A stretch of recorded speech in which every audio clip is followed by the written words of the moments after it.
If you had to give an example of a few countries, right? Which country would you go ahead and start with, if you had to pick a few?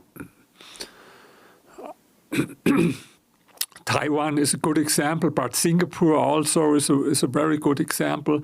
To be honest, I know the most from Vietnam because I wrote my new book now about Vietnam, and I was there several times. They call themselves socialist, the Communist Party, but in reality they are not. It's only, they call themselves this way. But I was there at different universities. I found no one who believed in Karl Marx theories. It's easier to find someone at university in the United States or in Europe who believes in Karl Marx than in Vietnam, because they understood that it doesn't work.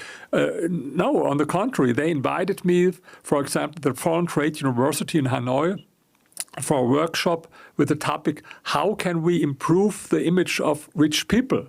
This was interesting because I was never invited in the United States or in Europe for a workshop. How can we improve image of rich people? Yes, and still the image of rich people is amazing in Vietnam. I commissioned a poll, a survey in 13 countries, and there was no country where the image of rich people was so positive as it is in Vietnam. And I think this is also a difference.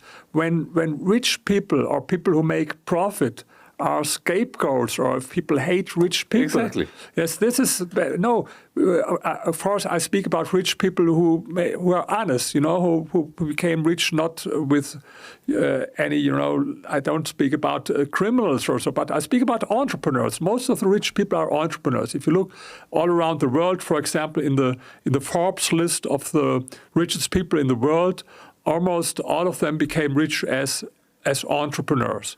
And these people should be role models, but in some countries, also in my country now, it's changing to the bad. They are scapegoats. There are a lot of people who hate rich people, and this is how it started in China in the 80s in a positive way. After Mao's death, Deng Xiaoping started his economic reforms with the slogan, let some people become rich. And now everyone want to become rich. And so this is even like a kind of religion there. Everyone thinks about how can I become rich. And if some people become rich, it's also good for the other people. This is what socialists don't understand, what anti-capitalists don't understand. They believe in something, I call it zero-sum belief. It means they think that some people become rich because they take it away from the poor. But this is totally nonsense, and I can prove why this is nonsense. The number of people living in poverty decreased 200 years ago before capitalism. The percentage of people living in extreme poverty all over the world was 90%. 90%. Today it's less than 9%.